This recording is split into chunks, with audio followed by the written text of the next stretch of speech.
radio for the masses. Headline edition, July 8, 1947.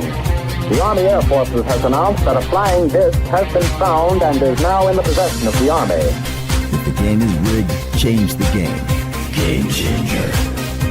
I occasionally think how quickly our differences worldwide would vanish if we were facing an alien threat from outside this world.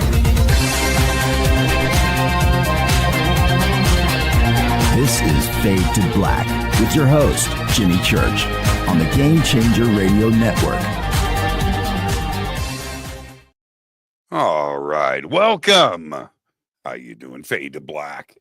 Yeah, man. Today is Tuesday, February 18th, 2025. I'm your host, Jimmy Church, but then again, you already knew that. What is cracking, everybody? Very excited about tonight's show, which was supposed to be last week for Valentine's Day. Laurie rescheduled and was very gracious to join us tonight. You can help support everything that we're doing around here. Get yourself a Fade to Black t-shirt. You know what to do. We have 2 shirts, 2 ways to get them, and the links are below. We've got a couple of links, and we've also got some new designs coming out with the t-shirts, and I'm going to show those to the world here very, very soon. Yeah, very excited about that. And now, last night, live in the studio, just an amazing conversation last night with Jerry Sargent here live in the studio.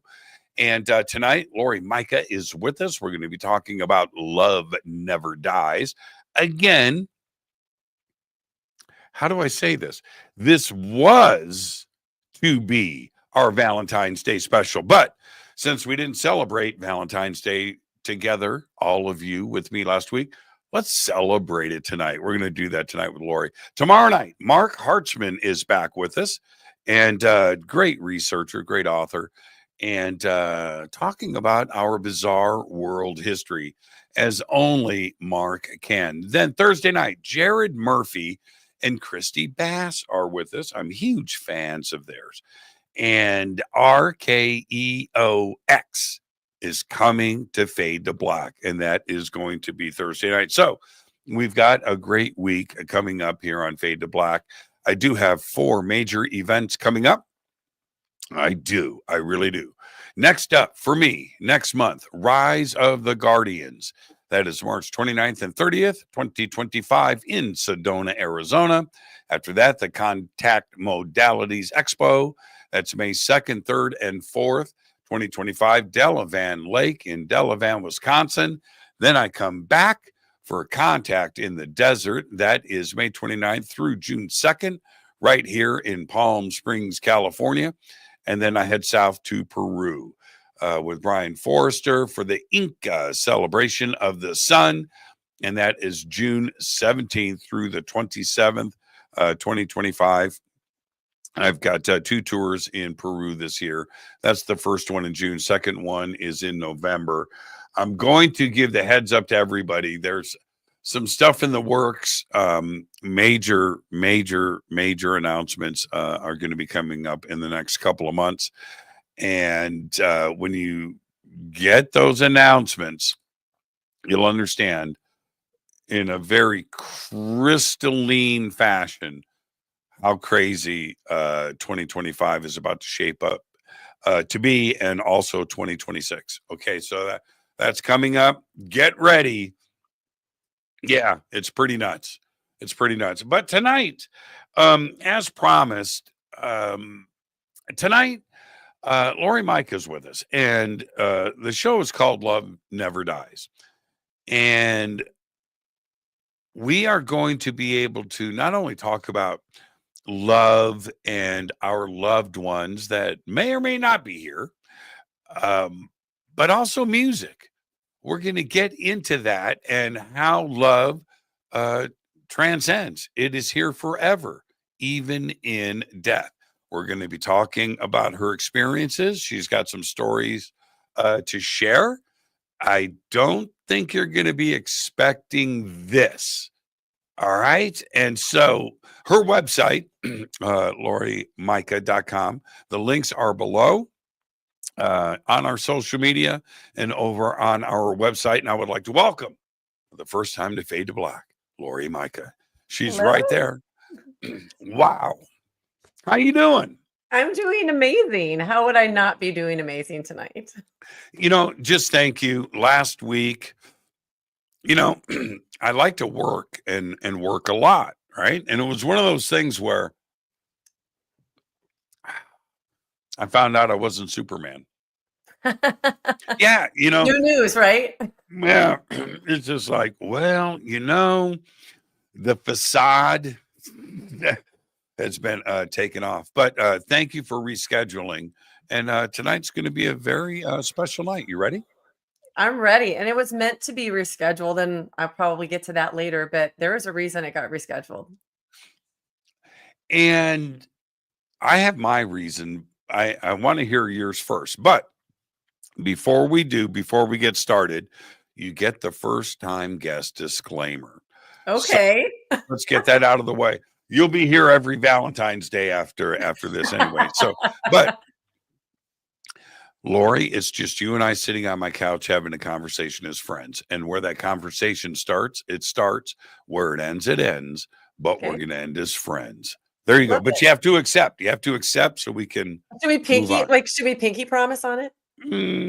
All right. That was good.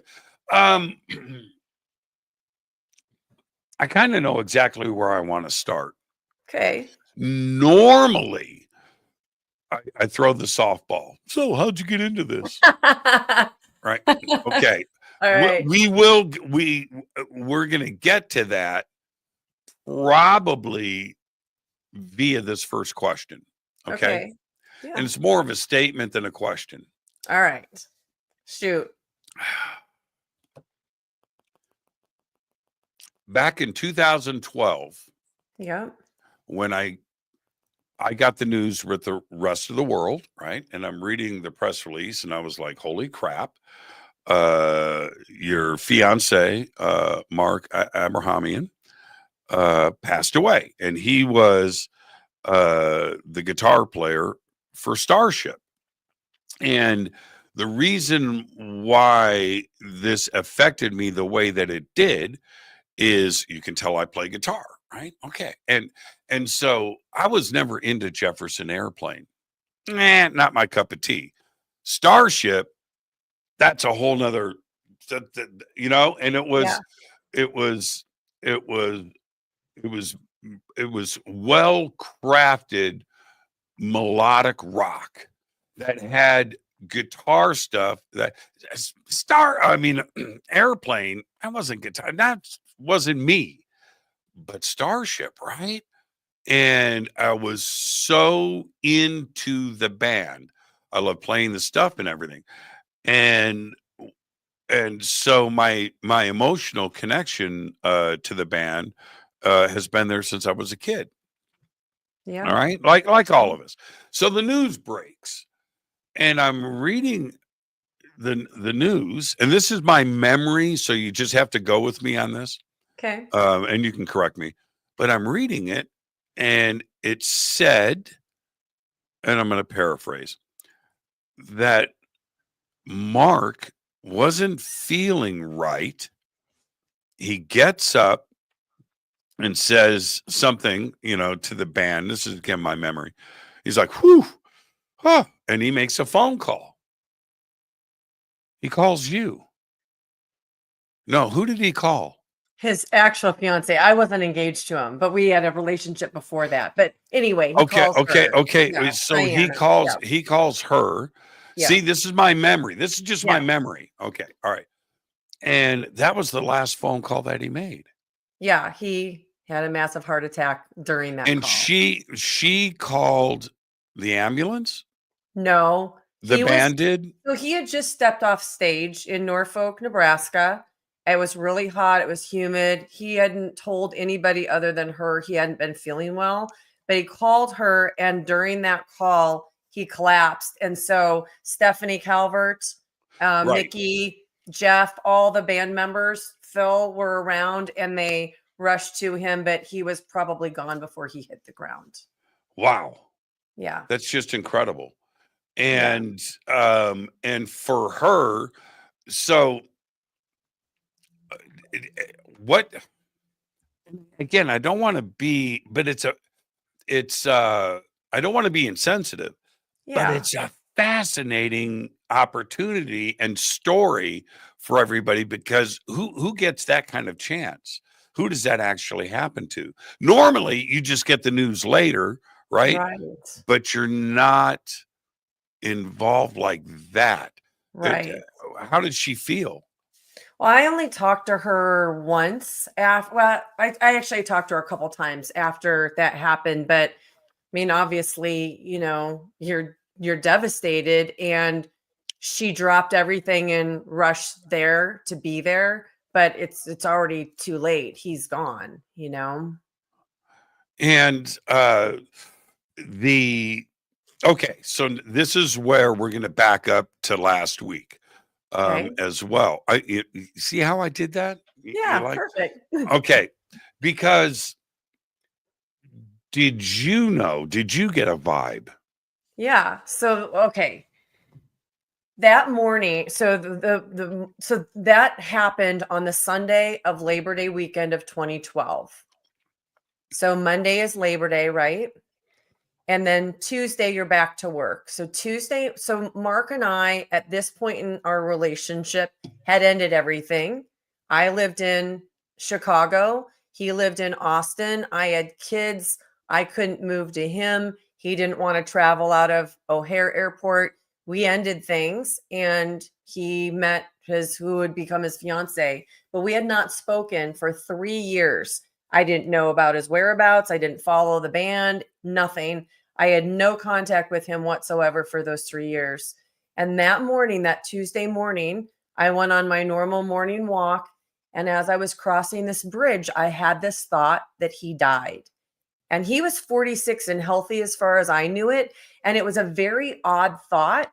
And I remember just pushing it away because it just seemed ridiculous. About an hour later, I'm in the shower. I'm washing my hair, and I have a second thought that he has died. But this time, the thought comes with, he has died in a plane crash and his bandmates will call me. Now, I knew immediately this was not my thought, because Mark was a cigarette smoker. If I were going to contrive a death scene for him, it would have been from lung cancer from smoking, not from flying in planes, because I grew up flying in small planes with my dad, who was a pilot. That was safe as far as I was concerned. Sure. So it was a very, very odd thought. So I didn't push it away. I really thought about it.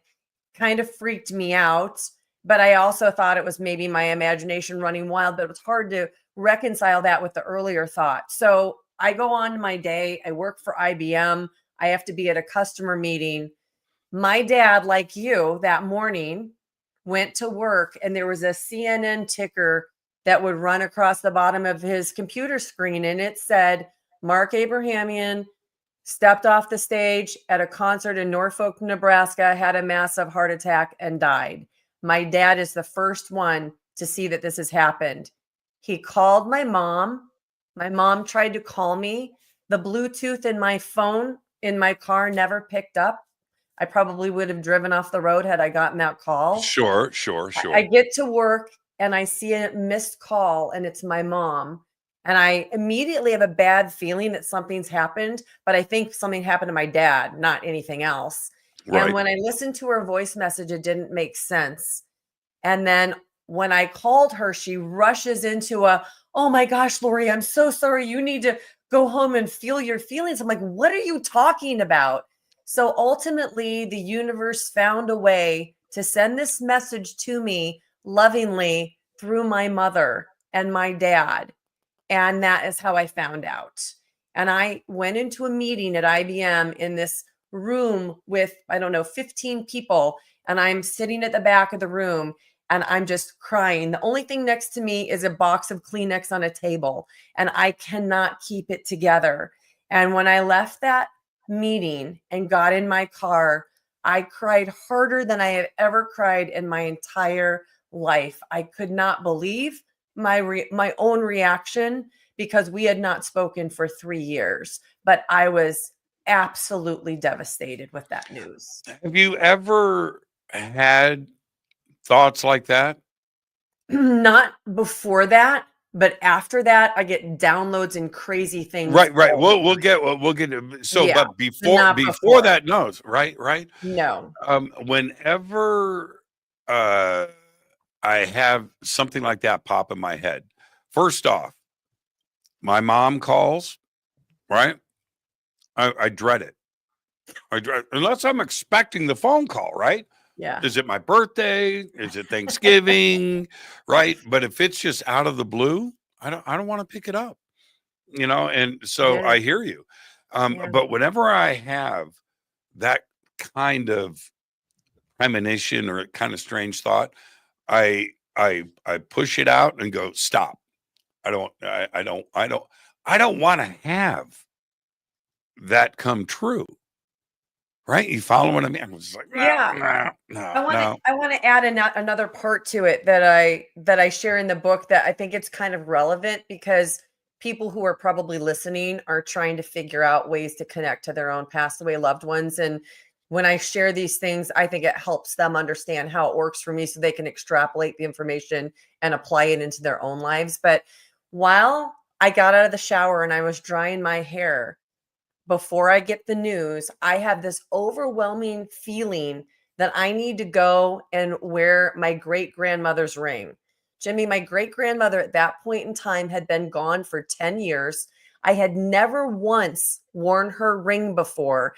And I felt so compelled, like it was almost like this nudging that was so strong. I stopped in the middle of drying my hair and I'm like, I don't even know where this ring is. And I'm searching really quick. So I've got a meeting and I found it and I actually put it on and said out loud, like, okay, grandma, are you happy?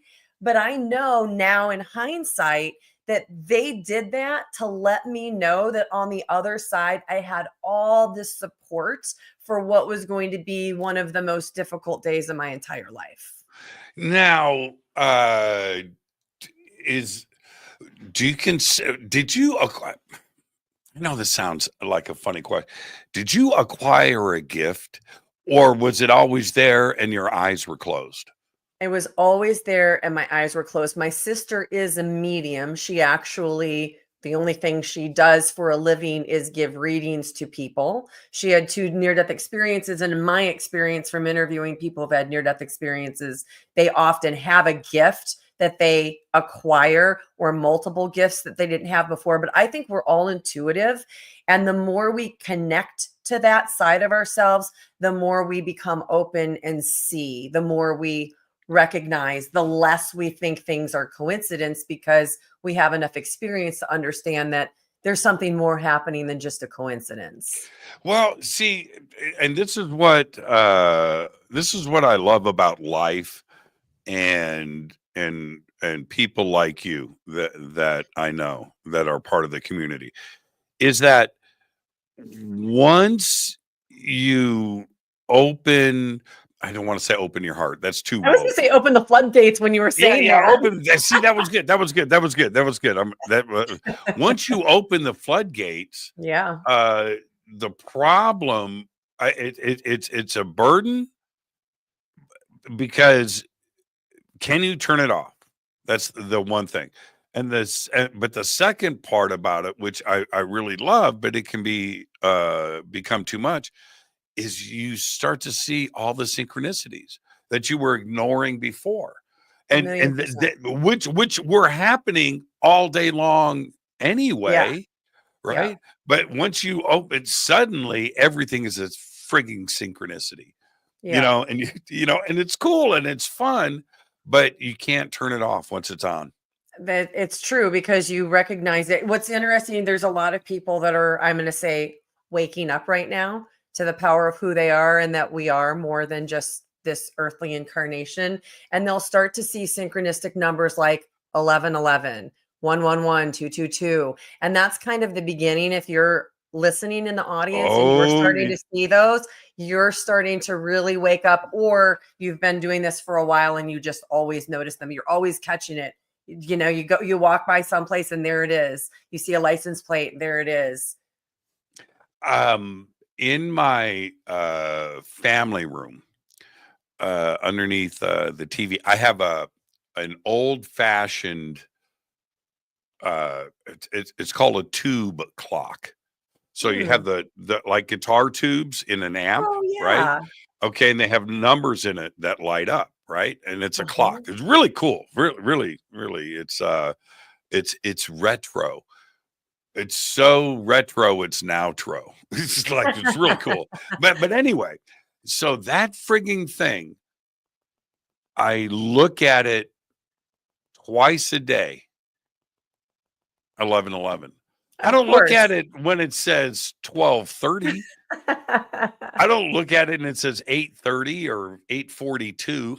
It's 11:11. Yeah. It's like bizarre. What? And I just It's the laugh, man. universe's calling card, Jimmy. I just laugh. I swear. You I can't swear. see it, but I have 1111 on my wrist, but I have it as a UV tattoo. So I'm really the only one, unless I'm in a haunted Oh, house. that's Nobody cool. really sees it. That's cool. That's Yeah. cool. I have an 11:11 t-shirt that I just got. I was gonna wear it tonight. Ah, you should have. You didn't Well, listen. I They went with told you to.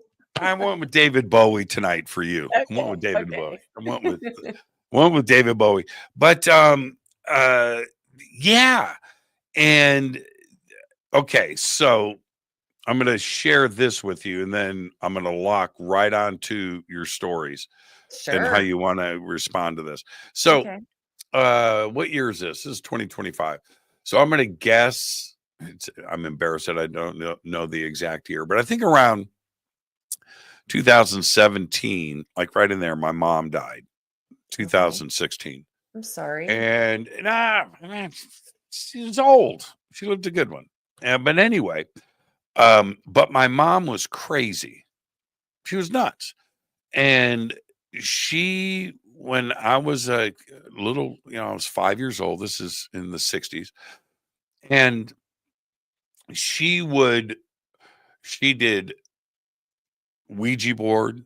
She did automatic Ooh, writing. She read okay. Edgar Casey. It was Sure. crazy. She was out of her mind, and so when I was 5, she was probably 25, Okay. 26. That's what they did back then. They cranked out them babies. And but I think about it now, my mom was just a little kid raising, all these boys and girls. Anyway, but I thought it was normal. I thought Oh, yeah. everybody's mom was in there with their Aunt Z Ouija boarding. I just thought that was normal, tarot cards and ghost writing. And she probably was doing seances and things. I don't, but that's so when my mom passed, I thought if anybody was going to come back and make contact with me, it would be her. Yeah. It was done. It was done. Didn't happen. Not even any No, dreams? no, no, no, no, no, no, no, no, no, no. And I'm still pissed about it, if you want to know the truth, because everybody's got those stories. So many Yeah. do. I'm sorry. I'm going to make you super jealous tonight then. Yeah, I know. I got cheated. So this is what I think. Okay. I think, honestly, I think my mom was like, see ya. And just kept on going and is living her best other life out there in the universe somewhere. That's I my don't know. only answer. I would guess she's probably been kicking you in the shins and you're just not getting the message. You're just not seeing what she's laying down. My eyes are open. My house is completely haunted. I got all the crap going on here for sure. Well, maybe it's too crowded for her. You just stage a little bit. I don't, and I flew back to Florida. Laurie, some things you can't make up. Me and my three brothers, we all flew back to Florida to pack up my mom's stuff. Right? We flew out. I was flying out. She was in the hospital, and I was flying out the next day anyway when she passed. So we all flew out. We were flying out there to be with her. Right? Okay. And then she passed. So I sat in her apartment for a week, packing up stuff and going through memories. Nothing happened. Nothing. Yeah, it was weird. I thought, yeah, it was just, I was all excited, but yeah, no. Well, don't discount it yet. I mean, it still could happen. I think she was done. I think she was done with planet Earth. I'm being serious too, and I'm okay with it. I'm okay. I've definitely worked through those issues. Okay. I was a little upset at first, but so many have this, and including yourself, right? Yeah. Yeah. Yeah. So do you want to hear maybe I, like I, the first I'm- sign that he sent me after he died? I do. Okay. So remember, he's the lead guitarist of the band Starship. And at this time, it's funny that you mentioned Edgar Casey specifically, because Edgar Casey was probably one of the very first spiritual books that I ever read. And at the time of Mark's death in 2012, I'd been on a spiritual journey. I believed in mediums and signs and all of these things. But I think the thing that was holding me back were the thoughts that we hadn't spoken for 3 years. Like, did he still care about me? Would he have wanted to even reach out to me? We weren't connected anymore. And so it was 2 days after he died, and I got in the car, and I have XM radio, and the bridge station was on, and I turn on the car. No music comes out, but the screen says Jefferson Starship with your love. Oh, And ouch. I'm like, whoa. But Yeah, I turn up the volume and there's no sound. It just says it on the screen. Now, I don't want to disturb it. And in my mind, like, I'm left brained and right brain. Like, my right brain is going, don't touch it. It's him. And my left brain is going, okay, prove it to me. So I get brave and I start pushing some stations. Like, I push the FM, and I've turned it up enough that I just about jump out of the car, because the song that's playing on that station starts playing through the speakers, but the screen is still frozen, even though I've switched channels with Jefferson Starship with your love. I can do that to anything. I can go to any XM station, AM, FM, it'll play whatever's playing on that station, but the screen is frozen. And I know it's him, but at the same time, I'm really like, prove this to me. So I do the logical thing. I call XM radio, tell them what's going on. They think it's nuts. They've never heard of this. And they offer to reset my XM radio. And so I agree. Even though I don't want to do it, I have to do it. My left brain is making me do this. So he says 10 minutes, it'll disappear. It'll be back to normal. Nope. Oh, really? Didn't disappear. Not only that, but I ran 3 errands, completely turning the car off and on. And then when I got to my final destination, it was my friend Dawn. Dawn had gone with me to every concert that I ever watched Mark play in. She came out. She waved at the radio and said, "Hi, Mark." And when I came out after that lunch, it was gone. And that was my first of probably by now thousands of signs he has sent me. Yeah. What did I say? Those synchronicities, right? Yeah. That's crazy. You can't reason that away. And he's done that so many times. I have spreadsheets of him doing it. Like, where am I driving? What car am I driving? He's done it in rental cars. He's done it in friends' cars. He's done it with people as witnesses. He's done it all, just hundreds of times to me. And why is it? I'm just going to say it. I'm going to say it. Don't be sad. Don't be happy. Don't take it anyway. Okay. But why is it you go through a breakup or somebody dies, your cat is sick, whatever it is, right? The wrong song comes on the radio. Of course. It just makes it worse. Just makes Yeah. it worse. Yeah. And you don't turn it off. You do. You just sob through the whole doggone song. You're right. Why is that? And of all the songs from Starship, that one, let's plot the right tearjerker too. I know. I mean, even look, he's been gone since 2012. That's a long time. And even on Valentine's Day, he sent me a series of signs that I could not push off as it wasn't him. And then the last one was this song that is in my book that it made me cry. Like I broke down crying, like sobbing, crying. And it has been all these years later, and it still sometimes breaks me. What song? What song is it? What song? The song that played was a Chicago song, I've Been Searching.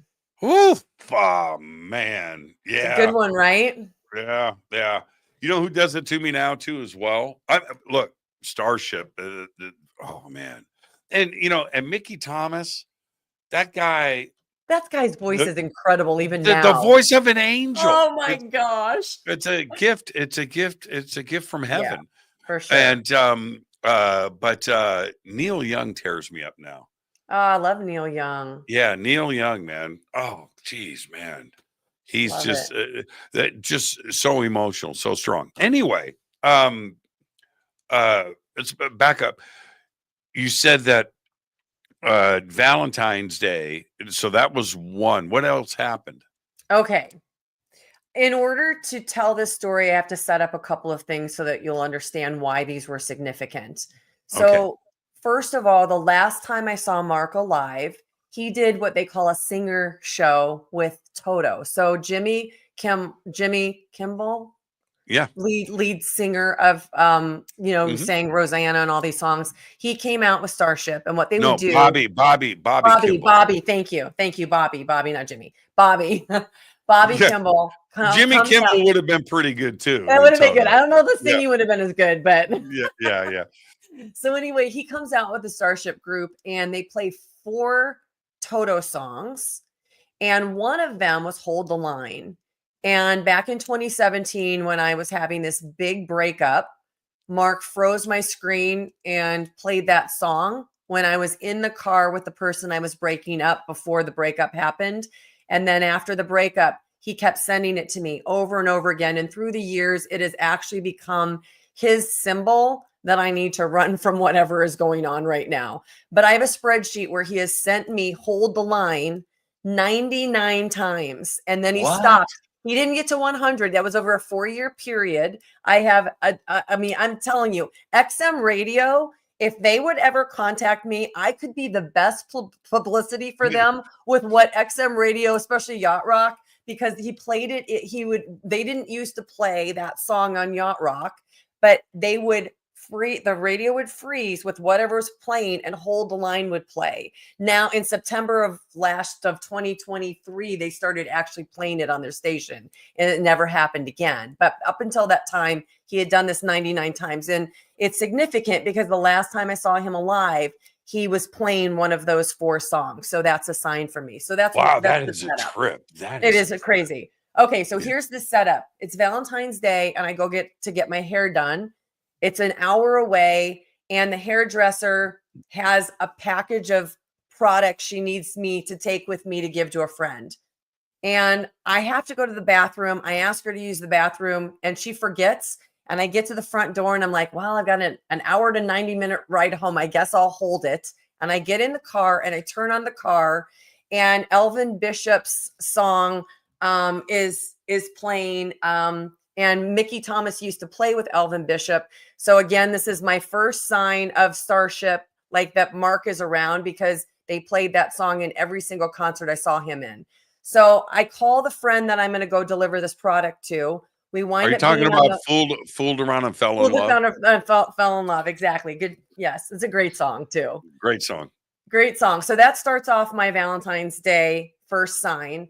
I talked to this friend for about 45 minutes and all of a sudden she's like, I have to go. I'm at my restaurant for Valentine's Day. We hang up abruptly.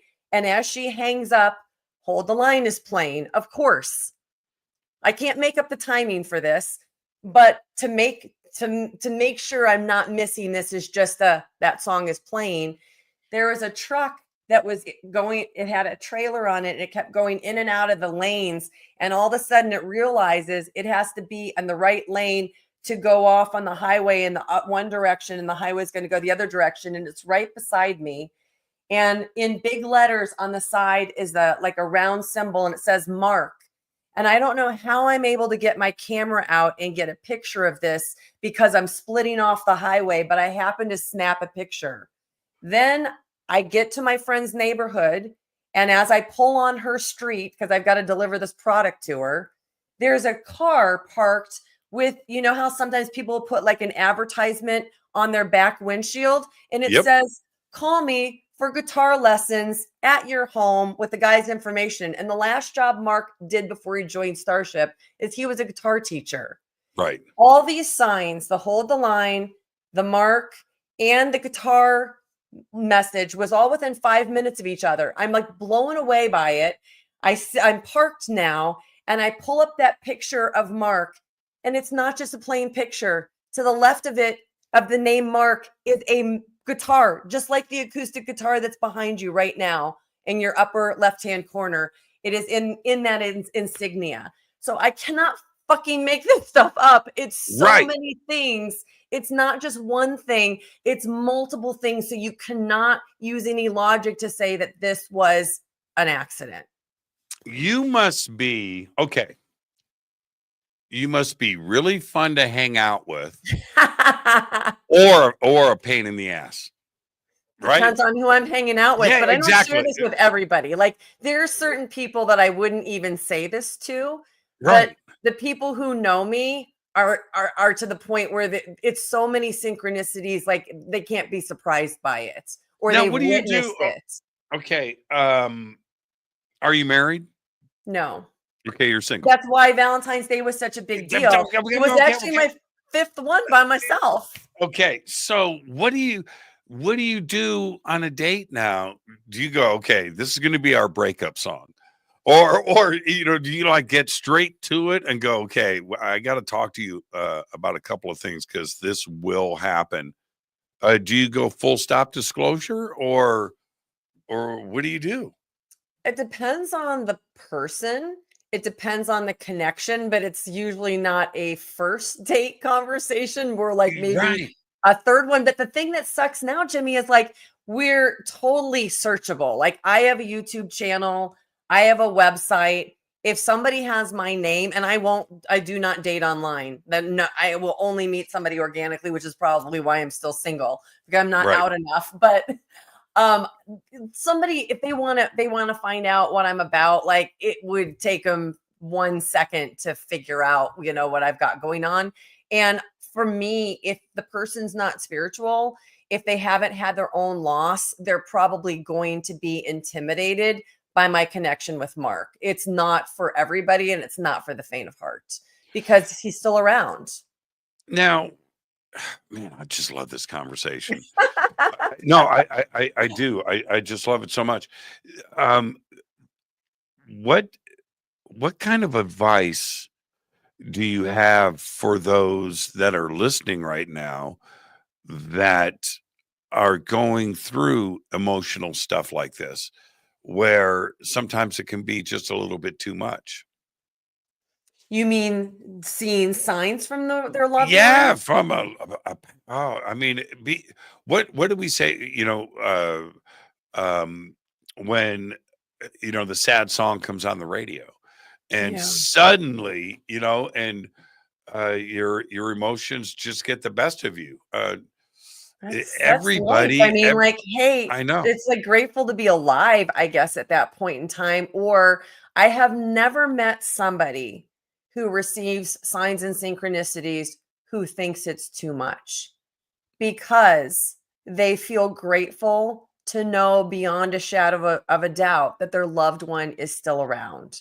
It's comforting for every person I've ever encountered. I've never had somebody say, boy, I wish they'd back off. And you know what? If you did ask somebody to back off, they would, because in spirit, like in life, people can violate our free will all the time, but there are spiritual laws, and one of them is free will. And it really can't be violated. If you are firm about what you want or don't want, they will honor what your request is. What do you make of consciousness and the soul? Well, my take is going to be different than probably most people that you speak to for two reasons. Number one, I have a show where my primary guests are people who've had near-death experiences. So I've interviewed over 200. I've watched, read, and listened to over 2,500 of these experiences. And so I know beyond a shadow of a doubt that we go on, plus my experiences. But the other part that's very unusual about me is I have been on the other side 19 times. And I have become my soul. So it's not a discussion. It's not a debate. It is an experience that nobody can take away. I know what I am on a soul level, and it is almost ridiculous to try and put it into words because the experience is ineffable. It's so different from what we are here. There's no part of our soul that has a human aspect that I've experienced. So, because of those experiences, I know what we are. I know that we are love on the other side. There is nothing. Here we come to experience love. On the other side, we are the state of being of love, and we are the state of being of eternity. It's not a time constraint, it's an everlasting moment. It's non-ending present moment, and it's eternity. It's a state of being that we are on a soul level. Why does science fight this so much? Because science wants to find a way to prove what they can't understand because they haven't had an experience to help them. And I don't know that they're fighting it. I think that they're just trying to get to a place where they can understand it more. And it's such a difficult thing to prove because it doesn't exist in the way that everything else in this material world exists. You hit the nail on the head, though. Let me back up. You made a very profound statement. They haven't had the experience. That's why, right? Yeah, They want to avoid the subject. They will debate the subject, and they want to turn it into chemistry, right? It's some physical right. process, and because they can't, do any of those things, Yeah, they just won't. They'll avoid the subject, and usually, and this is what frustrates me the most, is they will say something completely asinine, like, "Well, you're afraid of death, so you just want to feel confident that life doesn't end and that it just continues so you can feel good about yourself." I'm sorry, Laura, I'm going to use a bad word, but that's a bunch of bullshit. It is. It's a way that is their own fears that they're trying to hide. right. Right? And Yeah. that sounds to me like you've got some daddy issues you got to work. There's something, you understand what I'm saying? There's something else there. Yeah. It cannot be ever that simple. It Yeah. sounds like you're trying to you're working through this issue in your own mind. Definitely. So, experience to me is king. And I think that's why I focus so much on these near death experiences because it's an experience that they had that is transcends the human experience. Have you interviewed Eben Alexander? Yes, I have. He's He's probably amazing. yeah, Yeah. when you were talking about that, it was the first example I have because he explains it so eloquently about having this meningitis that removed the cortex where he previously as a neurosurgeon thought that all of our thoughts were generated and his was rendered completely into mush from this meningitis, and yet he had an experience near death that was beyond anything that he could explain through science. And his experience trumped everything. What did he do? He stopped being a neurosurgeon and he now has written books and he goes and talks around the world about this. And he's only about consciousness. And he's one of the most intelligent and articulate communicators of what it means to be a conscious soul. I've done a few things with him over the years, and I was with him this past weekend, right? What? And yeah. Come hang Love out with it. me, Lori. I'm a pretty fun guy. Anyway, You must so be.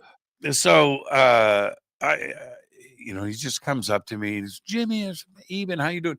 And you look into his eyeballs, and this is it. You just go, "Well, you really got it all figured out." You can tell. You He's can got it figured tell. out. Yeah, man. Those things are just bing, lit up, lit You up. can tell. Yeah. But he is a scientist that Yes. had the experience. Exactly. That's Yep. all it takes. That's all it All it takes. takes. Yeah. That's, did you say 19 times?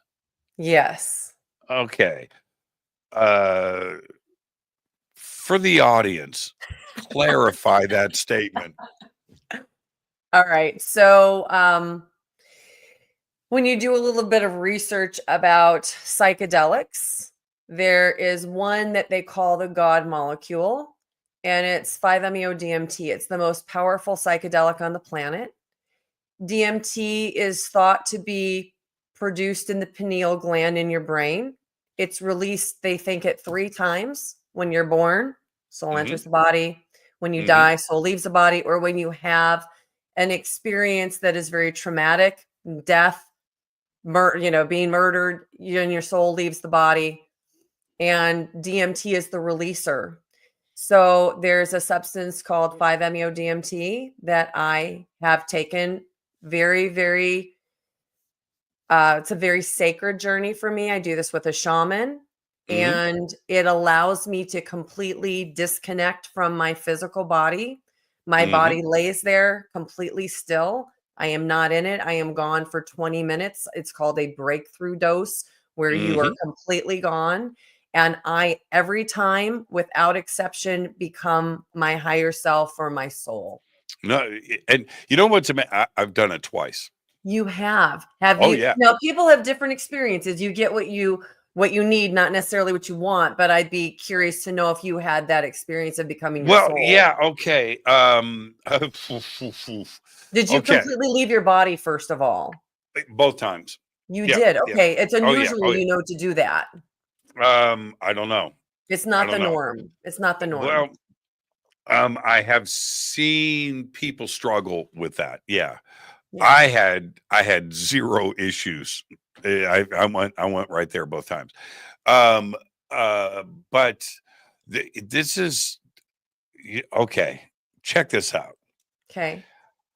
I set my intention, same intention, by the way, both times, Okay. about a month apart. Okay, Okay. these two. Okay, so anyway, but I, my intention, you're gonna love it. It was different. My intention was, and I set it for about 2 weeks. Every day, I'm just like, okay, just working on it, which was show me what I need to tell the world about this. Whoa. Okay. Okay. Have you talked about this on your show before? Oh yeah. Okay. Oh man. Okay. So anyway, not to I knew this was going to be my audience. yeah. Oh yeah. Oh, you should see the chat. I Oh, want my yeah. I Sorry, want I can't my see it. I want my DMT. So I anyway, love it. so um so that was the intention that I set. And not to get into a big long experience discussion. We can do that off of the air. It's much Or more you can come on interesting. my show and we can do it. Oh yeah, absolutely. Well, see, it's interesting to you and I, Yeah. for most anyway. So, um, uh, I'll just talk about the first time. Check this out. This is what happened. I do 2 hits. Okay, first time. Second Okay. time, I did 6. Okay. Okay. That was a breakthrough through the floor to a place that Do nobody's you ever know how been many to. milligrams you did? Okay, let's not get into specifics. Okay. Okay. So anyway, So I love that. curious. Yeah, it's a great question. So I I do the 2 hits and my eyes are open. Okay. Sitting with my shaman. It's just the two of us.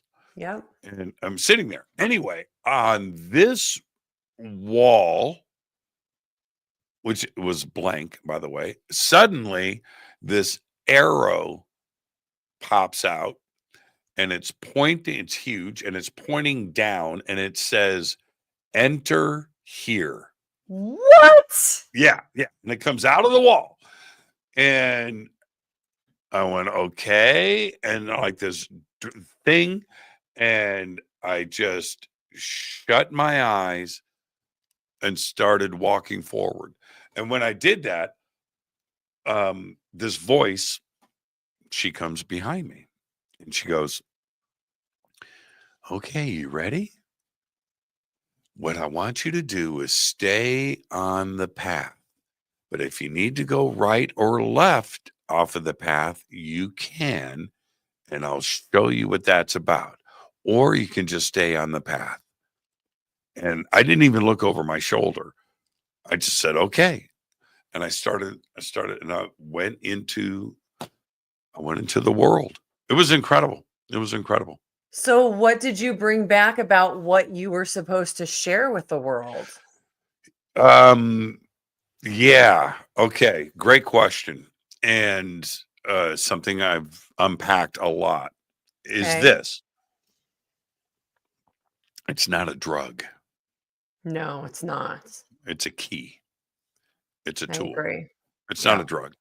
Yeah, It I doesn't agree. even have time to get into your blood system. Right. It's a short acting. It's 45 It's minutes or less. it's Yeah, it's like 20 minutes. it's instantaneous, right? Yeah. And Yes. it's an instantaneous on and off. There's no it's weird. So that was uh key takeaway number one. But the other part is it is absolutely 100% another dimension. Oh, It's for sure. not It's more real than this. This is the game. This it is is fake. it's It's fake much when more you real. it doesn't Yeah. feel fake a lot of the times when I'm here, It but was amazing. It was yeah, amazing. it It was is. amazing. Yeah. And having my brain working to keep up with this new world that it hadn't seen before was pretty fascinating. So that was how I came out of it, was having to explain to everybody to chill out your expectations. This is not this is not mushrooms. This is not this. This is not that. That's recreational stuff. It is. It's a drug. DMT is not. It's not a Yeah. drug. It's a tool. That's it. Yeah, I agree with you. It's a tool. I was actually shown what my soul's purpose is through those journeys. And it's to help wake up the collective consciousness. I'm supposed to take the love that we are on that side and bring it into this body. And then people are supposed to somehow recognize their own love through whatever interactions they have. I don't know. I don't know how it works. Yeah, yeah. And the I love that. The other aspect to this. Okay. You just got back from Egypt, right? Yes. Okay. Did you see So this? I love okay. I have got so much during the break. I'll go get some of my Okay. Egyptian finery. Love it. That yeah. It's one of the Sorry, we best should have parts of compared better notes before this. well, no. It's an open conversation. But what Egypt is amazing. Well, any country outside of the United States, I just love visiting. But one of my favorite things to do, besides the spiritual journey of all of this, is jewelry shopping. Oh, that's my favorite part, Cool. man. It is Yeah, cool. yeah. I just love getting jewelry. Anyway, so my second DMT thing, which was again the intention was show me what you know, but the second time I certainly didn't play around. Okay, I did 6 hits, and but trip on this. The best way to explain it. Now she's there. My same guide is over my shoulder. Same voice, same thing. Welcome back. Let's And you'd never heard continue. that voice before. No. And it was how do I explain it? It like a Latina, Hmm. soft, almost, I don't know. um, it's hard to explain, but very, very warm, very cool, Hmm. and hip, very hip, very, very hip. And And was it telepathic or did you hear it? no, well, I don't know the Uh-oh, difference. sorry, blew your mind. No, I don't. No, I've had You'll have to think people about ask that me. now. Well, no, here's the thing. I never looked, so I never saw lips moving. So Yeah, I it's don't know. probably telepathic. That would be my Yeah, guess. I Yeah. don't know, but it was wonderful. Anyway, so but the best way to kind of explain this is, when you pull up on the Nile River at Luxor on the boats. Yes. It was like that, but at night. The Mm, beginning of it. Yeah, yeah, walking down to the interesting. docks. Yeah, Yeah. yeah. It was definitely a Nile River-ish nighttime journey. Huh. And which you have done, right? So Yes. you one of the coolest things you can do on this planet, if you can do it, is a Nile cruise at night. It is amazing. Amazing. Nothing like it. Yeah. And so that's the second. It was a riverboat cruise with my guide over my shoulder pointing things out. Wow. It was insane. It was insane. And What that did you was learn? What did you learn, Jimmy, that you didn't know before from that experience? okay. This was 30 minutes, by the way. 30 minutes. That's a long time to That's be a long gone. time. I I've set only a done it timer. 20. That's a And long time. I had a mind mask on. I had a eye mask. Okay. Yeah. Sleep mask. Yeah. Yeah, sure. Yeah. Woo, man. It was pretty awesome. And again, uh the ability to experience another world, that because the first time it was 8 minutes or something, and it was extraordinary to experience that.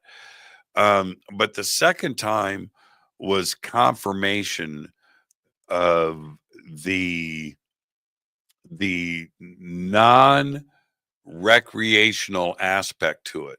And I hope that I'm phrasing that correctly. This is Yeah. not, It's you not don't for do the, fun. This no, is you don't do it for sport. sacred. No, you're Sacred. not. Yes. This isn't smoking weed with your buddies. No. No, no, no, no, no. It was so profound to experience. Now, so when and I'm wondering if it's the same thing for you. When uh when I got back home from both experiences, but certainly the second one, where I walk in my front door, and this is minutes after, right? I mean, you're it's crazy. Anyway, I came in with the same feeling that you have when you go to uh into a forest for the first time that you've never been, or into a shopping mall that you've never been to, or another, you know what I mean? Some experience outside of your normal environment. And you Yeah. experience it and you enjoy it and you come home. And that's a real experience, going to a restaurant with friends that you've never been to before. So Yeah. you come home and you go, wow, that was a great restaurant. Well, I came home from that going, well, that was a pretty cool parallel world. Right? Yeah, it's that real. It's that real. To me, it's more real than the existence here. And this is what people who've had near death experiences always say. They always say that is the real, this is the dream. It's like you're Dorothy and you have now crossed over, and that's Oz, and it's Technicolor and it's crisp and there's nothing about it that's fake. And you come back here and it's dingy and it just seems lackluster and not as real and vivid as that other experience. which is just hard for somebody who hasn't had that experience to really understand. Right. Now, Yeah. what was the intention that one of the intentions that you had set? Well, in the beginning, I didn't really know what to set for an intention. And so my intention usually winds up being show me what I need to know. It's that simple because I know that I don't get to guide this. I've had times where in the beginning where I'd be like, okay, I want Mark to show up. Like I want to see him on the other side. But my experience is so different from being human. I'll just give you like a little, like how I explain this. When I become my soul, I am in a place that is almost like a void. Sometimes it feels a little bit like outer space, but it's nothing like it's nothing that I can describe that I've ever seen or experienced before. And I become my soul. And what my soul is you take the power of a jackhammer. So everybody can imagine that, but multiply that by a million. But instead of the roughness of a jackhammer, make it the smoothness of a hummingbird wing. And then take the most beautiful note that you've ever heard, musical note in your whole life, but string it out to infinity. And then make the power of you undulate out, warp out from you.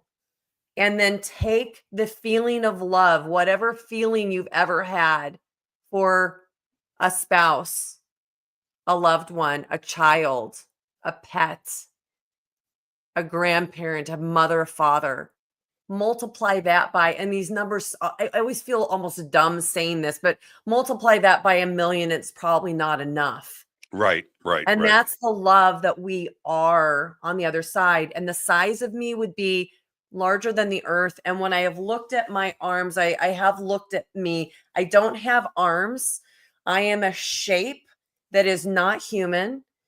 I have like a grid pattern that has iridescent colors that I can't describe and light coming out of them in a way that is like nothing I've ever seen on earth. And that's what I am as my higher self. And I can't bring that feeling back into my human body because it's so different than what we are. I don't have a reference that I can make my brain attach to it. So I can only, when I'm back from those journeys, I can only have a glimpse of remembering. And I say the same thing to my shaman every time. And the same thing that I say every time I come out of those journeys is, how in the hell do I forget what I am? How am I veiled so expertly that I could forget that I'm that? The power that you are, you listening in the audience, the power that you are is what you would think of as God or source or whatever entity you would subscribe to. What sources you can't even come close to conceiving in your human mind. Yeah, that's a really good way to put it. And I've considered this so many times in that. Okay, so in back to the DMT experience, Yeah. just like you just said, I never looked down or cared about, did I have a body? Yeah. No, but I could tell that I was observing, right? But Yep. was it so? Is that what are you experiencing what the soul would do in the universe? Is that how you would In that observe things? moment, and yeah, Yeah, it's just a never-ending state never of ending thing. being. Yeah. And There is no time constraint. It's like time, we see time in a linear aspect, and there time is stacked differently. And so everything is just an ever-present now. I during okay, on this on my second experience, I did 6 hits. I don't know how I got to number 6. Trust me on this. I have no idea how I got I to number don't 6. do it the way you're describing, so I don't understand what you mean by that. Yeah. Well, I don't want to get into the specifics either. Yeah. And the YouTube algorithm, but let me just Right. say that. Of course. Yeah. But I went full tilt. Okay. I wanted to make sure that it wasn't a breakthrough. It was a breakthrough beyond measure. Okay. That's what I wanted. Yeah. So anyway, my eyes are open. Right. Yeah. And I'll tell you off the air who I was with. Oh, okay. All right. I look and my arm, my hand, remember, we just talked about that. The body is non-physical now, right? Okay. Except my eyes are still open. I hadn't pulled the mask down. And my arm is diamonds all the way to my fingertips, like Michael Jackson's glove, all the way up to my arm. And I'm looking at it, and it is glittering diamonds. Because you're a light being. It was the crazy, and the last thing before I pulled the mask down was, wow, that's wild. That was like the last thought, and then I pulled the mask down. Wow. And that was the only physical. But that was before you actually left your body all the way. That as soon as I pulled the mask down, then that was You're it. gone. Yeah. I split. Wow. Yeah, it was incredible. I love it. There's very few people that I get to have these conversations with, because most people have not done that. Had that. Yeah, absolutely incredible. All right, let's take our break. Okay. Our guest tonight, the one and only Laurie Majka, is with us. This is our Valentine special, part 2. That's what we're doing. That's what this is called. We'll be right back after this short break. This is Fade to Black. I'm your host, Jimmy Church. Stay with us.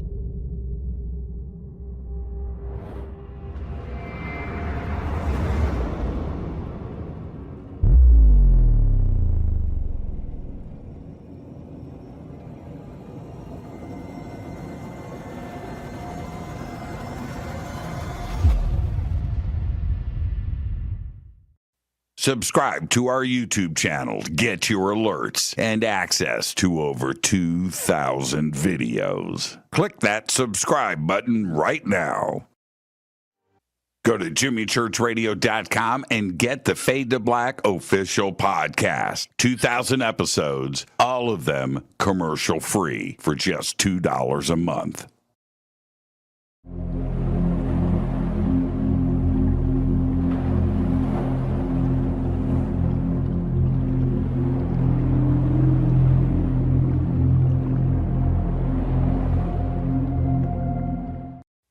Watch Into the Vortex on Gaia TV. It's Fade to Black for the screen. Simple to do. Go to Gaia.com, search Jimmy Church, or click on the link below.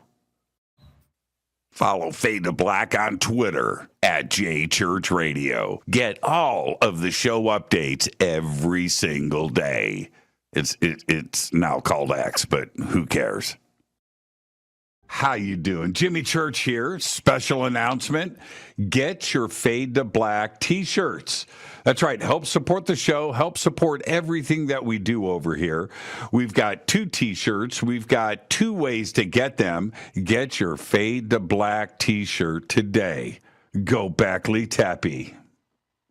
Go to jimmychurchradio.com and become a Fadernaut. Get a membership. That's right. Everything is commercial free. You have access to downloads, and you get to call yourself a Fadernaut.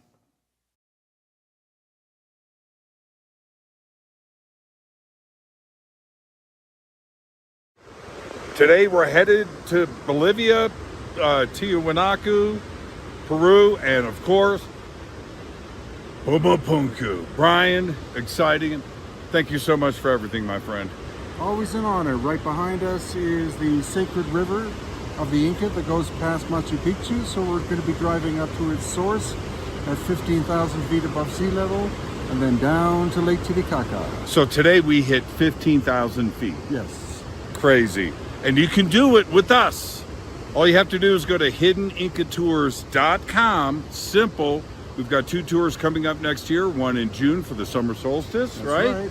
And then another one right here in November. So hiddenincatours.com. Come and hang out with Brian and I and his amazing team. Right on.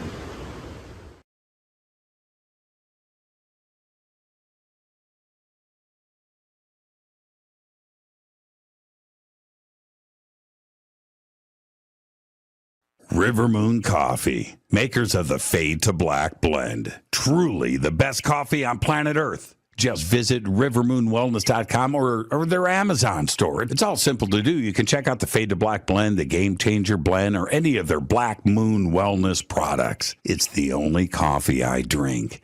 It is the best, and it's Doc. Again, rivermoonwellness.com.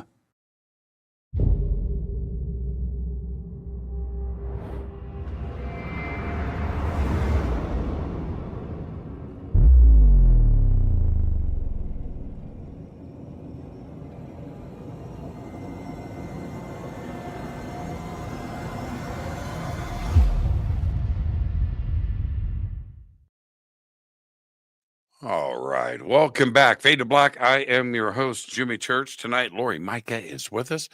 And last week, we were going to do a Valentine's Day special.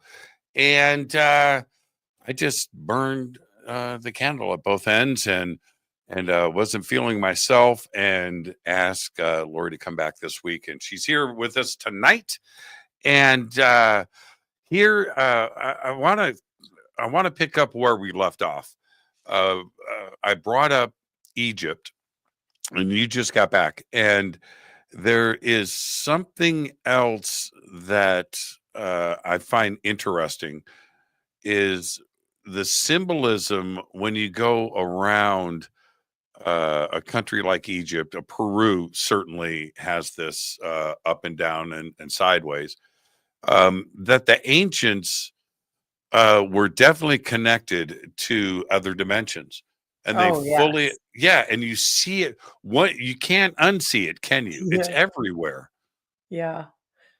I think it was amazing there. We had a guide when we were in Egypt who pointed out all those different things, and they showed examples of where they would have a god with like almost a rope, but the rope represented little pieces of energy, and they would show it roped around the temple and it being at floor level. And then in another scene, the floor level would be lower and lower and lower because it was elevating the temple, and they were showing in a way the levitation that would have been necessary to build these temples with the blocks that are there now, or all of the the beetles are supposed to be a little hovercraft, and so that's why they're so proliferous in Egyptian hieroglyphics, because it represents the ability to levitate. There's so much connected to that levitation.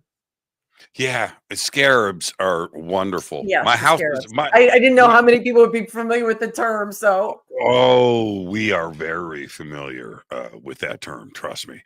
And my house is full of them, and jewelry, and rings, and sculptures, and paintings. I have it all over the place. And what I find so special about that is it's in our DNA. yes. It's in all of us. And so when we discuss these very profound subjects about the afterlife and our loved ones and the spiritual connection and consciousness and what the soul represents and all of that, I think all of us have the ability to tap into this and to do what we need to do with that. And the ancients have showed it's here.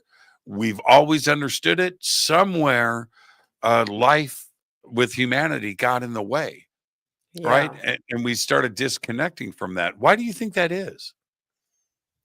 I think that there have been agendas put in place. I don't want to get political. I don't want to get into too much of that, but I think that there's an agenda by a group of people that I think it's to their financial benefit for us not to be consciously awake. And what's interesting right now is that after we came out of the 2012 and we're coming back out of that yuga cycle, we're becoming more connected and we're waking up. And there's a tipping point that's actually a scientific point that's about 20%. When 20% of a collective believes and subscribes in an idea, it can change the entire collective.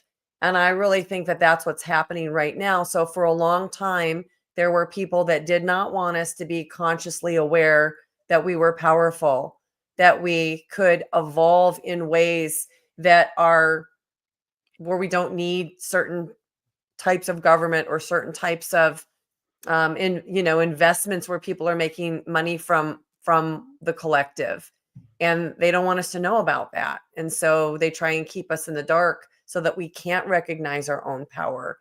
But it's too late. The collective is already starting to gain, and it's going to happen now. Yeah, certainly. You lose the control.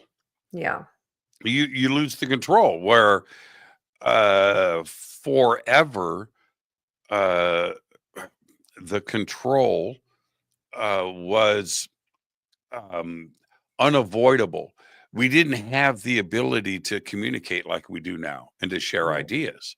Right. Before that, control was in the hands of a very few, and that's it. And if communication, shared thoughts had happened back then, they would have lost that control.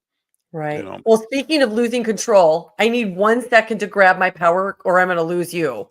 Oh, okay. Give me You do 1 your second. thing. I'll be right back. This is great. See, one of the things that I love about doing a live show, and Laurie and I were talking about this earlier, live is the only way to go. That's it. There's an edge. There's an edge that happens with live. And if this was taped, and so many people tape, and you do your thing, however you want to do your stuff, but once if you tape, I was telling everybody, Laurie, that you and I were talking about this earlier, this subject, right? Live versus taped. See, so if this was taped, what just happened would not be there. It would be edited out. Nobody would So know. sorry. No, this is half of the fun. But it shows people authenticity. This is a real conversation that is It going is. down. Mistakes be damned. You know, Oh, goodness. but yeah, because the greatest, yeah, probably the most powerful invention of humankind is the lie. Yeah. The lie. That is a weapon. It is a tool. And so some lies are good lies, right? Okay, I get that. With your kids, sometimes you just got to bend the truth just a little bit, right? Okay. But the lie is a way to control. And that invention of the lie, and then people believing the lie blindly, it has got us to where we are today. But it's not a tool you can use anymore. No. People can check you. Well, I think though with technology changing, I think that will probably free a lot of people because we're going to uncover things that we haven't previously known. And Bingo. then people are starting to have their own experiences. And again, that trumps somebody telling you something about what you should or could believe when you've actually experienced something that's different. Well, like for instance, the afterlife Yeah, and what that's a happens good to the one. soul and consciousness and the idea, which I believe, that the universe is connected. Period. Yeah. That's it. Well, you know what? You don't want the masses to know that. Right. Because then You you're too don't. powerful. You lose all the control, don't you? Right. Yeah. Absolutely. The the other side of it is I think that science is getting so close to proving what science fiction and us and our community and things that we pondered about and discussed. Science is getting really close to proving all of that to be fact. Yeah. Entanglement. We're in the matrix. Yeah, yeah. Yeah, Uh, quantum entanglement, absolutely. yeah, the multiverse, parallel worlds, you Yeah. know, the idea of how a quantum computer actually works, that's that's consciousness. Yes. That's a parallel world right next to us. How crazy is that? And they want us to believe this. Well, we already knew it. E- it's But about to I get think nuts. there's still a lot of people searching. And so when we have a conversation like this, Jimmy, we have the ability to affect people in a way that gives them something that they can take and try and apply in their own lives so that they can have an experience. And I think that this is why I tell my story. I tell the story about Mark, not necessarily to keep his memory alive, not because I want notoriety and talking about it. It's because I feel so passionate. I feel so blessed to have been receiving signs for so long that I want other people to be able to figure out how to do it themselves, how to empower themselves to connect with their own loved ones so that they can prove to themselves that love goes on, love does not die, that our loved ones are connected to us. They know what we're doing, they know what we're thinking. If there was something that you left unsaid, they heard you. If there was an event that was important in your life, they attended it. They are with you and they will pull out the stops to let you know that they are around. Do you think ET understands this? Of course. Right. Of course. ET is just a different version of us. That's right. On a That's soul right. level, we are so many things, and this human experience is only one of the Right. experiences that we have. We have many, and we're having multiple experiences at the same time. Our higher self is infinitely more powerful than most people understand. And I was actually shown in one experience on the other side that the part of my soul, higher self that's in this human incarnation would be the equal to my pinky fingernail because other parts of that are off having other experiences. Could be an Anunnaki right now. It could be something that you couldn't even imagine. And so could you. I would expect that ET, whatever version, there's so much life out there in the universe, right? It's a crazy amount of life out there. But they have been observing us for a very long time, and they know our ebb and flow of evolution and our ability to understand. And I am sure that they are discussing amongst themselves. They're getting close, man. Right. They're real close to understanding this stuff because that would be our next phase of evolution is to fully embrace and understand consciousness. And Right. right now we're not there. Technology is not consciousness, right?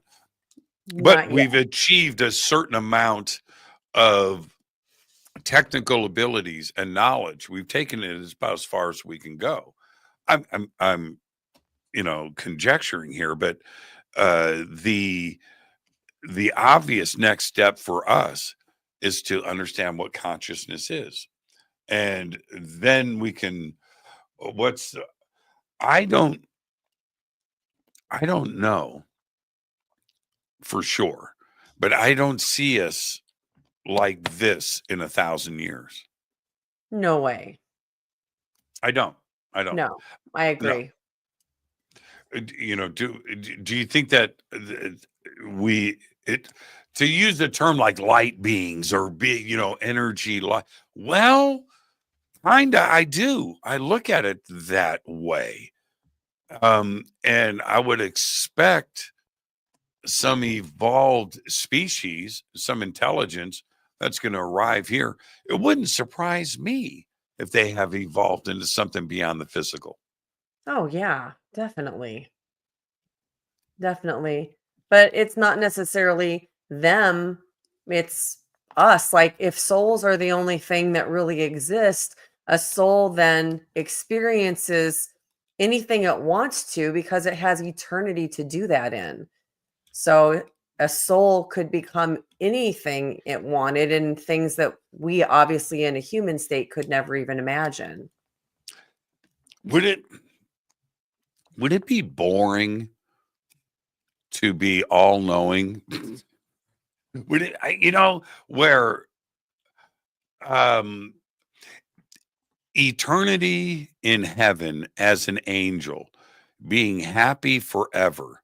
I don't think that exists the way that it's been portrayed. Right. I think that to your point, and I don't know if bored is the right word because when you're in a state of complete love and peace and bliss, I don't think that there's anything that you want to be outside of that. But Oh yeah, on there a is. soul No, level, if you you want to come no, experience Lori, things. Lori, stop. Okay. If you and I Yeah. were 2,000 years in to eternal blissful existence, I would say I'd go, Lori, today's the day we go rob a bank. Well, right. Well, this is why we contrive of these, human avatars so that we can come and experience what we are not. Right. Man, I just want to throw a brick through a window or something. This happy all the time shit. I don't know. But you know what I mean? Because Yeah. then how smart do you become? Right? Where I you're don't think learning we and can experience. conceive of how smart we really are. Right. Not from this perspective. No. We're too You know, limited. and so how would we expect to understand, some all-knowing, light being soul? I I the I think the ancients understood this. The ancients understood it. How is it possible? Okay, let's go to Egypt. We're Oh talking gosh. about the Are we afterlife. are we gonna go into DNA manipulation and all Well, that kind of stuff because see, right? but that's a really good point Yeah. because how is it possible that 5,000 years ago, Stone Age man, okay, in Egypt had a concept of the afterlife, and then Anubis weighing your soul on a scale to see if you're worthy to go that direction. That's not Stone Age, man. Right. That's a heavy, deep philosophical existential situation that today we can't even embrace that concept, Right. right? And so that's what I'm saying. That is you have come in contact with something that is really, really smart and exposed.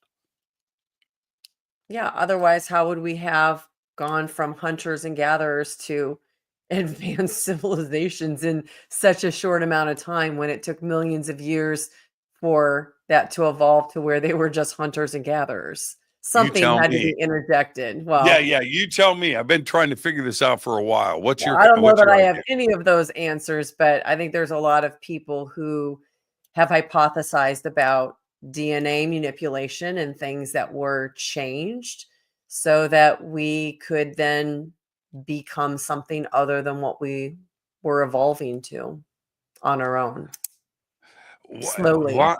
Yeah. right? And well, because today, as we study history and we have the ability to do this now, Yeah. uh, uh, where you go back and you just take a look at these ideas and what the culture's understood. Now we have the ability to go, well, we've been lied to, because that part of history is not what they want us to believe. Right. You You mean follow me? you're referring to things like the pyramids were tombs and slaves hauled rocks from quarries and stacked them all up. And it's funny, when I was in Egypt, there's a new museum. It just opened. It's Yeah, the supposed to Grand be Museum. the Yeah. Grand Museum, the GEM, Grand Egyptian Museum is what it stands for. But when you walk into this museum, it's amazing. But there's a statue, one of the largest statues that exist, and they stand you in front of it and you look at the perfection of how that quartz granite, that rose quartz granite, was cut to show the ripples of the muscles in the legs, the kneecap, the detail. They said that if you took a factory today and took the most advanced equipment that we have, it would take a factory and every single worker in it more than 10 years with our today's technology to create something like that, because we truly don't really even have the ability to do it. And when you see things from that perspective, you know that you're looking at something that was way more advanced than we probably are even right now. Yeah, yeah. Um, you've been to the Ramesseum. I don't think I went to the Okay, Ramesseum. the Ramesseum is a temple near Luxor Oh, on the way. Ramses Temple. Yes, I went Yeah, there. yeah. Sorry. Okay. Yes. When you this is a crazy thing. A lot of people, tourists that go to Egypt, don't stop by there, right? They're on their way somewhere else, or Valley of the Kings, and the road is right there, and you see the buses passing by, and you're usually the only people there, right? Okay, but it is the absolute most insane thing you can put your eyeballs on. You're looking at a statue that was 2,000 tons, right? 100 feet tall. The frigging feet are bigger than your car, right? And you're looking at his torso, the beauty of it, and then you step back and go, "That was one piece of granite. One piece. One. How? And not only Somebody that, just help but me." even to find a piece of granite that large in a quarry, how far down they would have had to dig to even find one that large with no cracks in it, to be able to even excavate that. Like, that would have been a task that's almost impossible now. And then Just that task. and to move that across the desert there, you know where Aswan is, right? Where this Right. came from. Yep. And so you know how far away that is.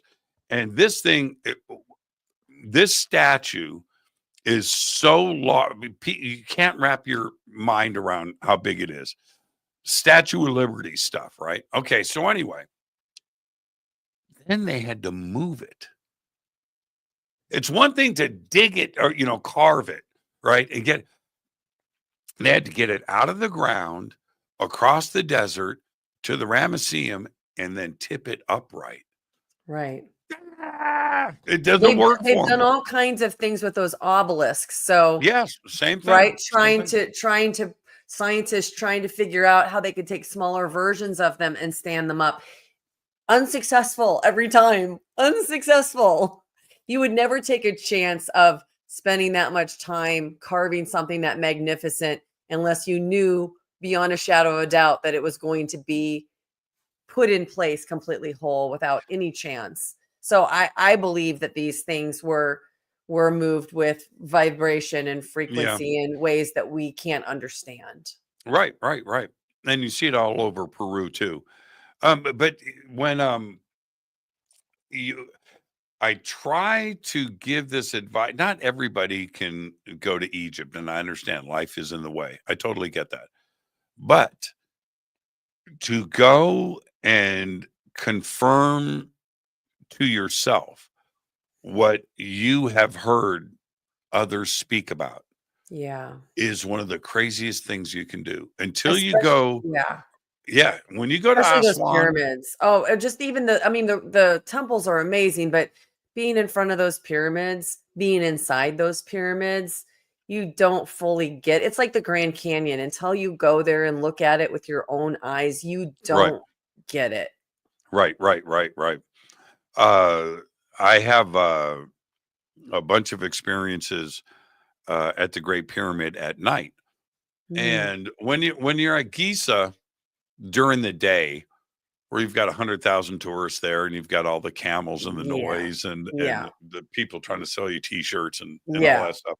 It's overwhelming. It There's is. too much for the senses. But you go there at night, dead silent. It's a Yeah. lot. The temperature comes down, and it's just you and a pack of wild dogs, right? Which, by the way, for me, the dogs are the bonus. Those dogs Yeah. are cool I as know. shit. I spent a lot of time with those dogs. Those dogs are amazing.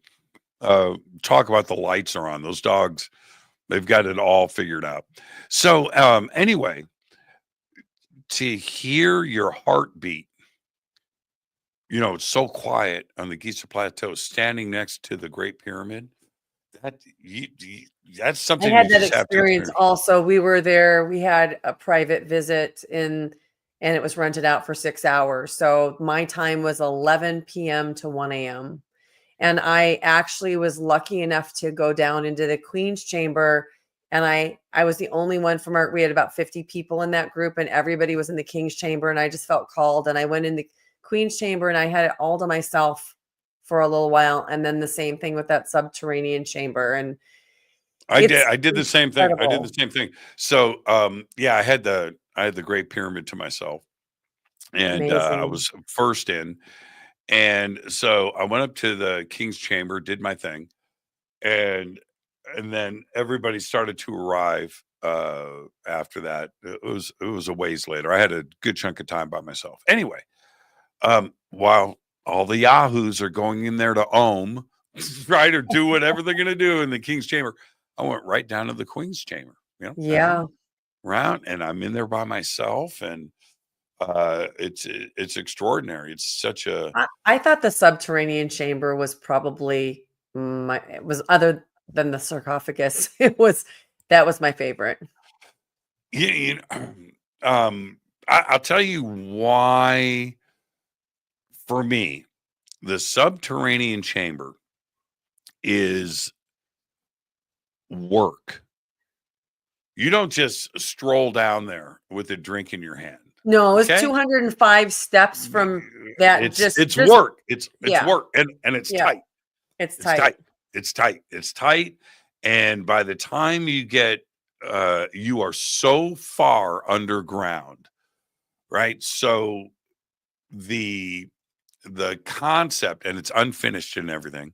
But anyway, the concept of what is above you, it's overwhelming.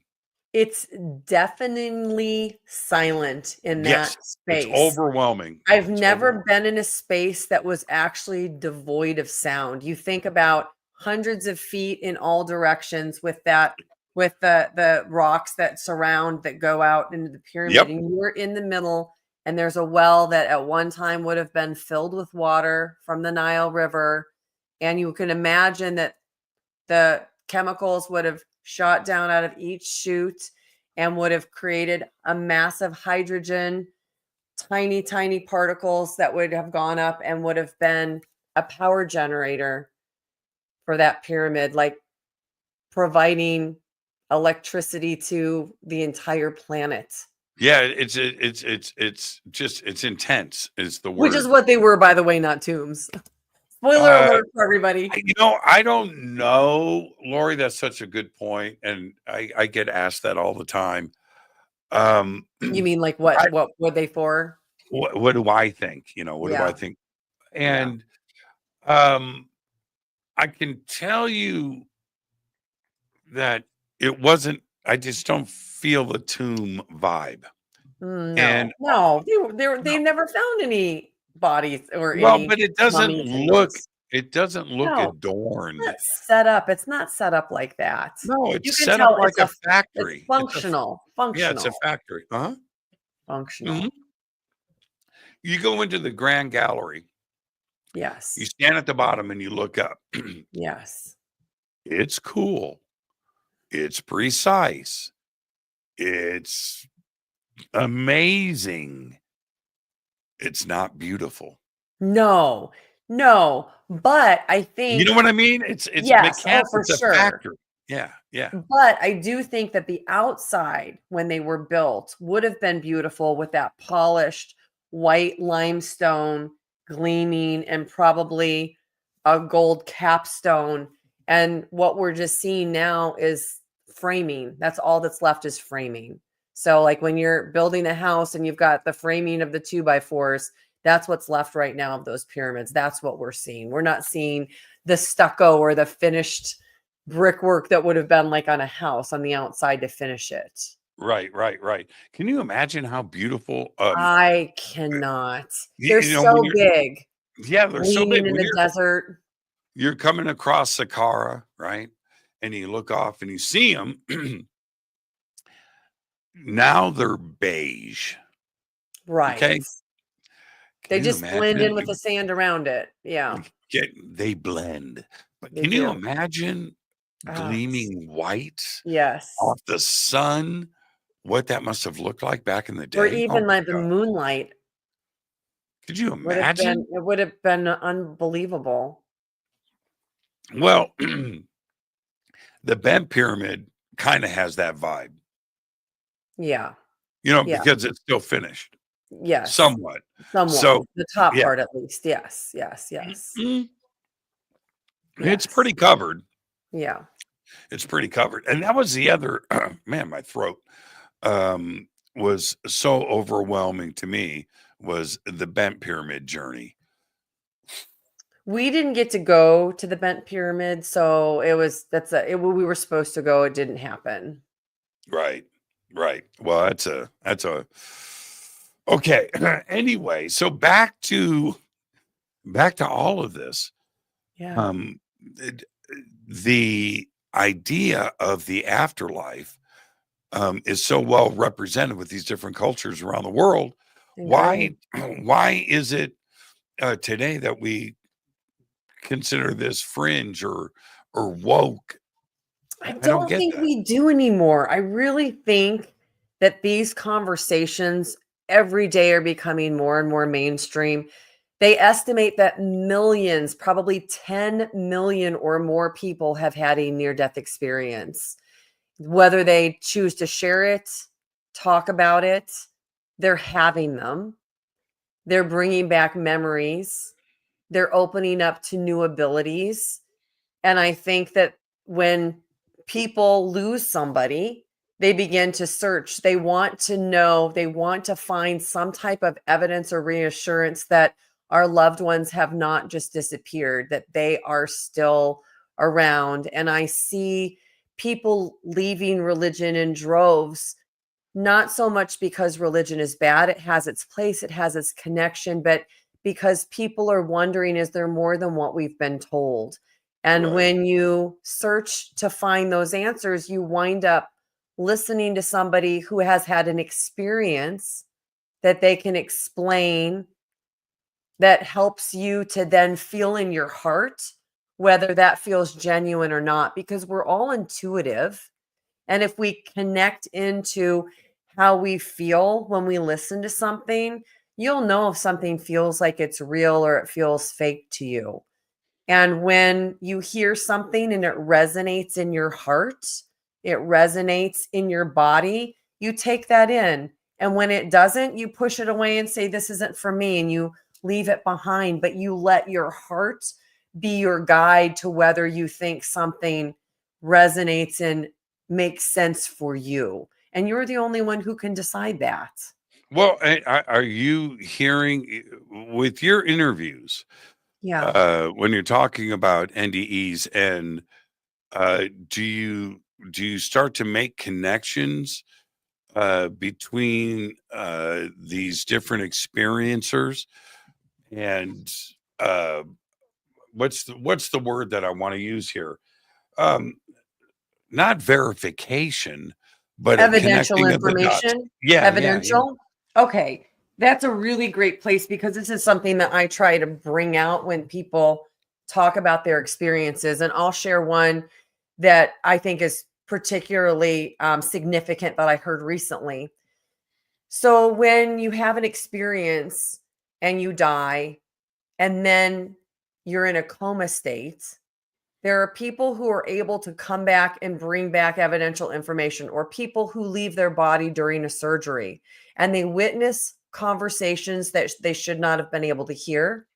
They see a scene outside of the room where they were being operated on or where they died, and they're able to go back after they've come back to life, and they're able to have a conversation and say to the person, I saw this. I saw you wearing this. I saw you having the conversation with this person. I heard these thoughts. And then you have evidential information. And recently I talked to somebody who was in a coma for, I think, 22 days. And during that time, he had about 50 visitors. He was completely eyes closed, gone as far as anybody medically would be able to assess him. Yet he was able to go back to 50 people and tell them what they were thinking, what they said, what they wore, and get evidential, concrete confirmation that that was what he witnessed when he shouldn't have been able to witness that. So I think that if you want evidential information about reincarnation, there's a ton of it. You can find all these people who have studied children who have memories of places that they shouldn't have memories for. They take them there and they recognize somebody on the street and can tell you what the name was. They can lead you through a town they've never been to and say, this was my house, point to people in the room and tell the relationship that they were. If you want evidential information about whether these things are real, you can find it. But then you just have to discern whether it feels right to you or not, and only you can make that decision. Does the observation occur because it's an out of body, something that's above what is happening, so they can observe the room? Sometimes, for example, when somebody leaves their body during a surgery that's gone wrong and they die on the table, a lot of times they will see somebody drop medical instruments. They'll be able to talk about the positioning. They'll be able to tell a joke that was told that they shouldn't have been able to be privy to because they were under anesthetic or they had already been pronounced dead. So from that vantage point, sometimes they're above, but there are others who leave their body and they're standing next to somebody who's having a conversation in another room, or they take themselves to a loved one completely across the world in another country and have an experience with them that they're able to get confirmation. So it can happen in a lot of different ways. I don't think that there's just one way that those are experienced. Yeah, I often wonder what a doctor would think when hit with something like that, where somebody that's obviously dead, right? Dead. And then later pulls the doctor aside and says, hey, okay, so check this out. Your nurse dropped a scalpel on the floor and gave it to you without sterilizing it, and you cut into me. What? And then, and he turns around, goes to the nurse and goes, did you drop a scalpel and then give it to me? And I cut into, how did you find it? He told me he was dead. I know. But did you drop a scalpel? I did. I admit it. Now, what does the doctor do with that? Well, it depends on the doctor, because we talked about Eben Alexander earlier, right? The neurosurgeon who had a near-death experience. That was actually one of the questions I asked him. He many times had patients who died and came back, and they would come to him and tell him about their experience, and you know what his reaction was? That's nice. Bullshit. Yeah, No, yeah, no, yeah, no. yeah, No, no, yeah, no. He would be yeah, kinder. He had a better bedside manner than that, but he would be like, "Oh, that's so nice." yeah, yeah. And he didn't believe it. It went in one ear and out the other because he didn't believe, based on his scientific evidence, his scientific training, background, and experience, that that was a possibility. So it didn't matter what they say. It probably didn't matter how much evidential information they had. He wasn't going to believe it. We're all biased, right? We all have a confirmation bias in the brain, and we will find things, our brain will find things to either help you keep that confirmation, or, sometimes when you're looking for ways to change it, they'll find evidence to help you change it. So I think it depends on the doctor, but I think that there is absolutely sometimes evidence that have turned people around. I'll share one real quick. My really good friend Jeff Olson, who had a near-death experience, was in the operating room, and his wife had died in a car accident, an hour before he was being operated on. The surgeon, the emergency room surgeon, and the nurse didn't believe in anything necessarily in the afterlife. Yet during that surgery, Jeff's wife talked to them and said to them, "You have to save him," and guided them about things to do as they were working on saving him. And after that experience, Dr. Jeff Driscoll has talked about this very publicly. He's been interviewed a lot, that it completely changed everything about how he believed in things, because he had his own experience where somebody wasn't physically alive and was guiding him and talking to him when they shouldn't have been able to. So it just depends on if you get hit over the head hard enough to Right, believe something or not, right? right, right, right. Yeah. Does does the soul ever run out of energy? I don't think, well, if you look at the laws of energy, can energy be created or destroyed? According to Einstein, the answer is no. So if energy can either be They created or use destroyed, then can it ever run out of energy? I don't think that's possible. right. Okay, that used to be the concept. Okay. Einstein might have been wrong. That energy can't be destroyed or created. No, it can end eventually. There, in Brian Greene's new book, it's called Until the End of Time, discusses this concept that now I'm not familiar at all. we're talking about trillions and trillions and trillions of years in the future. Okay. Okay. But that eventually the energy that binds everything together, the nucleus of an atom, runs out and comes apart. But we're talking about our universe and what we know about our universe from the human perspective. And on a soul level, the soul doesn't really exist here. We just created this. So Right. can you really apply it to the soul then? So I don't know. yeah, I know. He talks about It's a this. mind bender, right? Yeah, it is. It is because thought, okay, consciousness, whatever you want to, but let's just say thinking thought, that takes energy. So you have to consume energy to keep thought existing. So in the end of everything, right? What's going to be left? All of this stuff comes apart, right? Particles and everything's done, but thought is still left floating around, the soul, consciousness, whatever you want to call it. Clouds of stuff, right? But it will still need to consume energy from somewhere to continue the thought. What happens when there's nothing left to consume, I don't know if you've right? ever had an experience with source.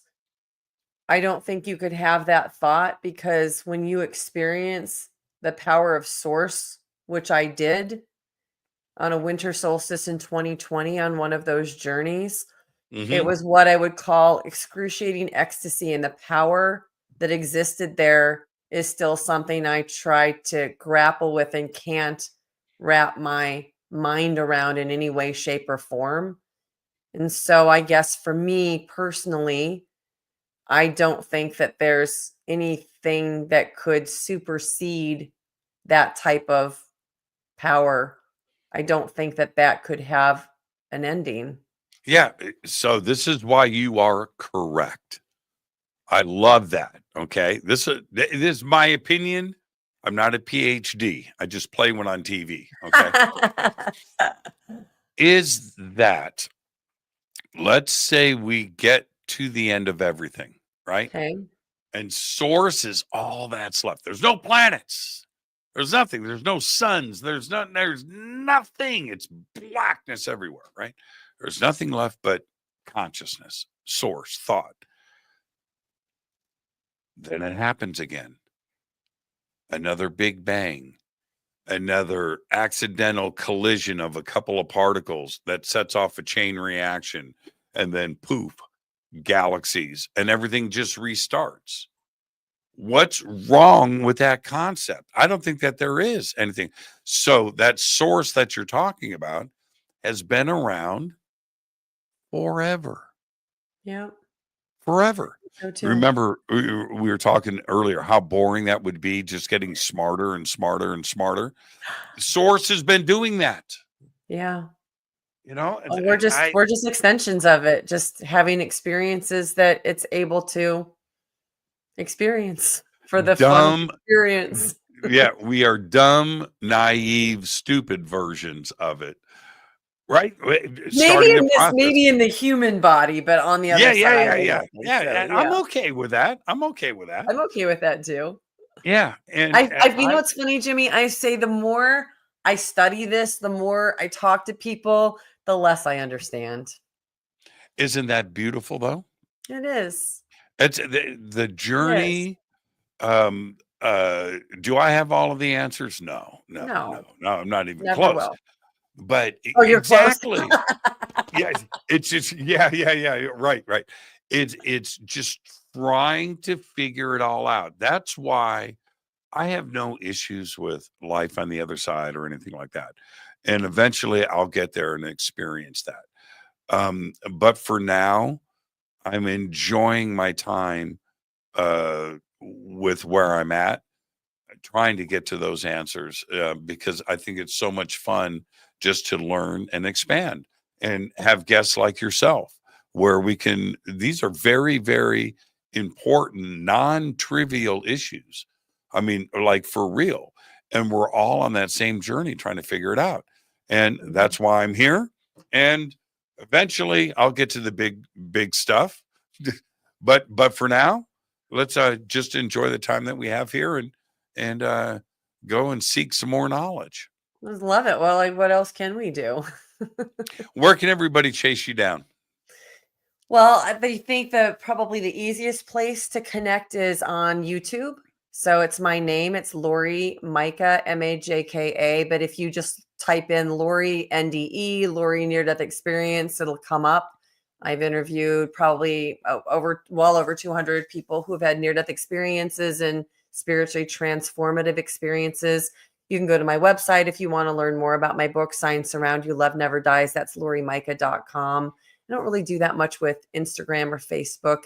I did have artwork on Facebook on a Facebook page called Soul Heart Art. Created about 400 pieces of art that had a soul whisper with it.